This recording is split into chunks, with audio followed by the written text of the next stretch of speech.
भक्ति बिंदु चैनल में बहुत बहुत स्वागत है। तो दोस्तों, आज की वीडियो में आपको सुनाने जा रही हूँ कहानी वृंदावन में मीठे आनंद का अनुभव। तो दोस्तों, वीडियो को लास्ट तक जरूर देखना और वीडियो को लाइक सब्सक्राइब करके घंटी पर जरूर क्लिक कर देना। तो चलिए मैं आपको आज की कहानी सुनाती हूँ। श्री वृंदावन की ब्रज भूमि में रहने वाला चंदन अपने माँ बाप का इकलौता बेटा था। दिन भर वो ब्रज की रज में लोटपोट होता रहता, अपने सखाओं के साथ अटखेलियां करता, सखाओं के साथ गैया चराने जाता, शाम होने पर यमुना जी में स्नान करके वापस घर आकर माँ बाप के चरण छूकर प्रसादी पाता। यही उसकी दिनचर्या थी। चंदन में धीरे धीरे ठाकुर जी के प्रति सखी भाव जागृत होने लगा। अब वह ठाकुर जी की सखियों की तरह चलता, कभी कभी सर पर चुनरी ओढ़ता और कभी आंखों में काजल लगा लेता। एक दिन उसके मामा, जो कि बनारस शहर में रहने वाले थे, वो वृंदावन आए। जब उन्होंने चंदन को सखी भाव में देखा तो हैरान होकर चंदन की माँ से बोले कि चंदन तो आपका इकलौता बेटा है, इसको थोड़ा पढ़ा लिखा लो ताकि वो कुछ काबिल बन सके। चंदन के माता पिता उसके मामा की बात सुनकर सोचने लगे कि हाँ, कह तो ये ठीक ही रहा है, और उन्होंने चंदन को उसके मामा के साथ शहर में पढ़ने के लिए भेज दिया। शहर में पहले तो चंदन का मन नहीं लगा, लेकिन धीरे धीरे उसका मन वहाँ लग गया और बड़े अच्छे से पढ़ाई करने लगा। चंदन अब बड़ा होने लगा। चंदन चाहे शहर में रहकर वहाँ रस बस गया था, लेकिन उसके अंदर ब्रज का रस कूट कूट कर उसके प्रत्येक रोम रोम में बसा हुआ था, जो कि उसको कभी भी ब्रज से दूरी महसूस नहीं कराता था। इसलिए वह अपने आप को वहाँ अकेला नहीं समझता था, क्योंकि वह अपने अंदर ही पूरे आनंद में रहता था। चंदन की कक्षा में एक छात्रा उसकी सखा बन गई, जिसका नाम ललिता था। ललिता के माता पिता का बचपन में ही स्वर्गवास हो चुका था। वो अपने नाना नानी के साथ रहती थी। वह बहुत ही सीधी सादी लड़की थी। चंदन और ललिता की खूब बनती थी। स्कूल खत्म होने पर दोनों इकट्ठे ही आगे की पढ़ाई के लिए कॉलेज में प्रवेश हुए। वहाँ पर इकट्ठे पढ़े। चंदन की पढ़ाई अब खत्म हो चुकी थी।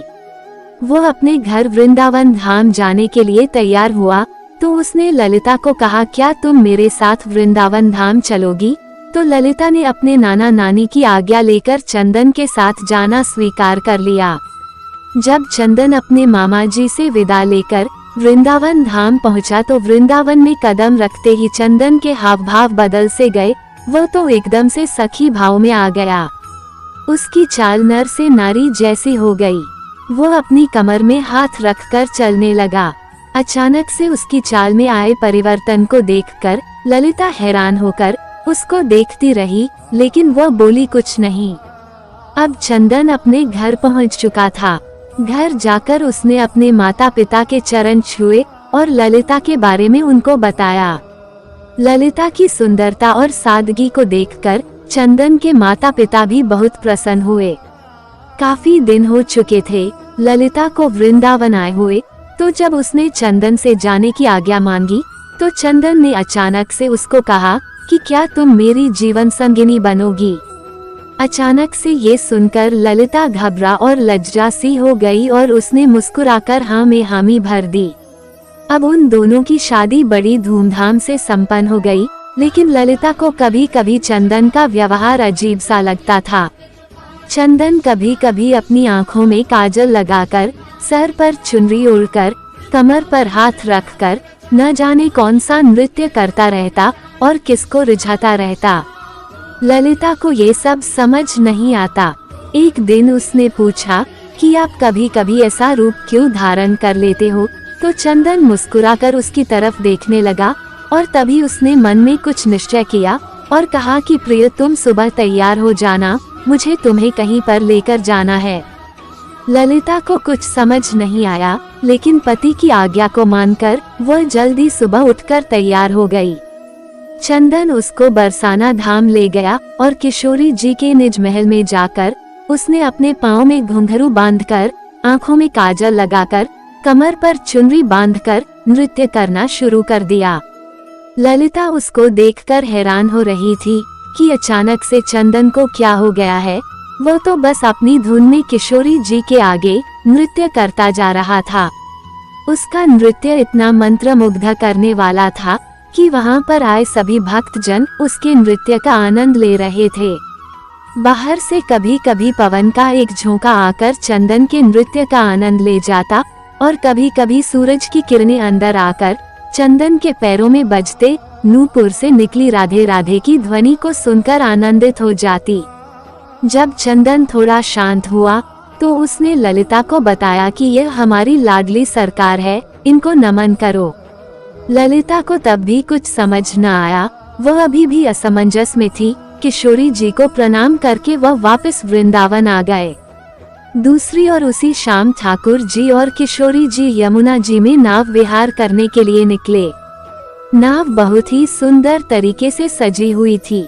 नाव में चारों ओर कमल और मोगरे के फूल लगे हुए थे। नाव में ठाकुर जी और किशोरी जी आमने सामने बैठकर एक दूसरे के रूप रस का पान कर रहे थे और उनके पीछे बैठी एक सखी हाथ में पतवार को लिए नाव को चला रही थी।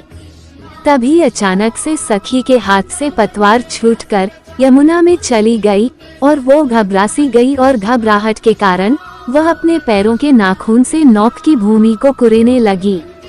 तभी अचानक से ठाकुर जी का ध्यान पीछे बैठी सखी पर पड़ा और बोले, अरे सखी, इतनी घबराई हुई क्यों हो?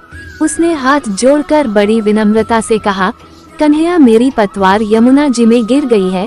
तो ठाकुर जी मुस्कुराकर बोले, इसमें घबराने की क्या बात है? और आंखों ही आंखों में उन्होंने किशोरी जी को कुछ इशारा किया। अब एक तरफ से किशोरी जी ने और दूसरी तरफ से ठाकुर जी ने अपने हाथ को यमुना जी में डाल दिया और वह दोनों अपने दोनों हाथों को पतवार की तरह चलाने लगे।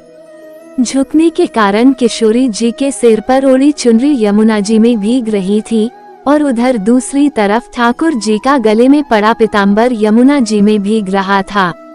हाथों पर पीताम्बर और चुनरी पर लगा इत्र यमुना जी में घुल मिल गया था। ठाकुर जी और किशोरी जी ने अपने हाथों से उस नाव को किनारे पर लगाया। अगले दिन ललिता की सास और ससुर चंदन के मामा के यहाँ कुछ काम से चले गए। अब घर में ललिता और चंदन अकेले थे। चंदन सुबह सुबह ही अपने काम पर चला गया और ललिता हाथ में मटकी को लेकर यमुना जी से जल भर कर ले आई। आज घर में कोई नहीं था, इसलिए जब ललिता ने मटकी में से जल को थोड़ा सा पिया तो उसमें इतनी सुंदर इत्र की खुशबू को महसूस करके वो बहुत प्रसन्नता से भर गई। धीरे धीरे उसने उस मटकी में से काफी जल पी लिया और जब थोड़ा सा जल शेष बचा तो उसका ध्यान मटकी में पड़ा तो वह क्या देखती है कि नाव में बैठकर विहार करते किशोरी जी और ठाकुर जी नजर आ रहे हैं। ललिता घबराकर दीवार के सहारे टेक लगाकर खड़ी हो गई। उसको कुछ सूझ नहीं रहा था। मटकी से पिया हुआ जल धीरे धीरे अब उसके पूरे शरीर में फैल गया था। उसकी आंखों में न जाने कैसे अश्रुधारा बहने लगी। इतने में चंदन बाहर से आया और अपनी पत्नी की ऐसी दशा देखकर उसने पूछा, प्रिय क्या हुआ? ललिता के मुख से कुछ भी नहीं निकल रहा था, परंतु उसके होंठ कुछ कहने के लिए फड़फड़ा रहे थे। सांस जोर जोर से चल रही थी, आंखों की पलकें हिल भी नहीं रही थी। चंदन ने जब उसको झिंझोड़कर बार बार पूछा तो उसने मटकी की तरफ इशारा किया। चंदन ने जब मटकी की तरफ देखा तो उसको भी मटकी में ठाकुर जी और किशोरी जी की नाव विहार की छवि दिखाई दी और वह झूम झूम कर नाचने लगा और ललिता को पकड़कर उसने खींचकर जोर से अपने अंक में भींच लिया और कहने लगा, अरे प्रिया, आज तुझे ब्रज ने स्वीकार कर लिया है, आज तुझे मेरे श्यामा ठाकुर जी ने स्वीकार कर लिया है। ललिता कुछ समझ नहीं पा रही थी और चंदन की तरफ देखी जा रही थी, तो चंदन ने उसको समझाते हुए कहा कि तुम्हारे कोई पुण्य कर्म थे जो तुझे ब्रज में कदम रखने का सौभाग्य प्राप्त हुआ, लेकिन ब्रज में कदम रखकर तुम्हें सुख प्राप्त हो रहा था, लेकिन उस सुख को आनंद में बदलने के लिए तुझे किशोरी जी की आज्ञा की प्राप्ति जरूरी थी। इसलिए मैं तुझे बरसाना धाम ले गया था ताकि तुझे भी वहां पर किशोरी जी का आशीर्वाद प्राप्त हो। यह उन्हीं की कृपा प्राप्ति है जो आज तुम्हें ठाकुर जी और किशोरी जी के नौक विहार के दर्शन इस मटकी में प्राप्त हुए हैं, क्योंकि आज तुझे ठाकुर जी और किशोरी जी ने अपना लिया है। जो यमुना जी का जल धीरे धीरे उसके शरीर में प्रवेश हुआ था, वह ठाकुर और किशोरी जी की कृपा की छलनी से उसके पाप नीचे बैठ गए थे और अब उसके पुण्य कर्मों पर थे, इसलिए ललिता को इस आनंद की प्राप्ति हो चुकी थी।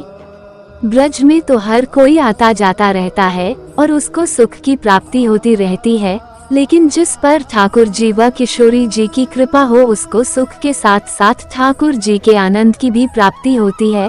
इसलिए हमें ठाकुर जी के मीठे आनंद को अपने रोम रोम में प्रवेश करा के उस आनंद से प्राप्त प्रेम की मृग तृष्णा को इतना बढ़ाएं कि वह प्रेम आँखों में निकलने वाले नमकीन अश्रुओं के द्वारा बहकर ठाकुर जी और किशोरी जी की मीठी कृपा से सरोबार हो सके। तो दोस्तों, ये कहानी आपको कैसी लगी कमेंट अवश्य करें, और इसी तरह की वीडियो को देखने के लिए आप मेरे चैनल को लाइक एंड सब्सक्राइब कर लीजिए और बेल आइकन को भी दबा दीजिए, ताकि मेरी आने वाली सभी वीडियो का नोटिफिकेशन आपको सबसे पहले मिल सके। और वीडियो को अपने दोस्तों के साथ भी शेयर करना ना भूलें। राधे राधे।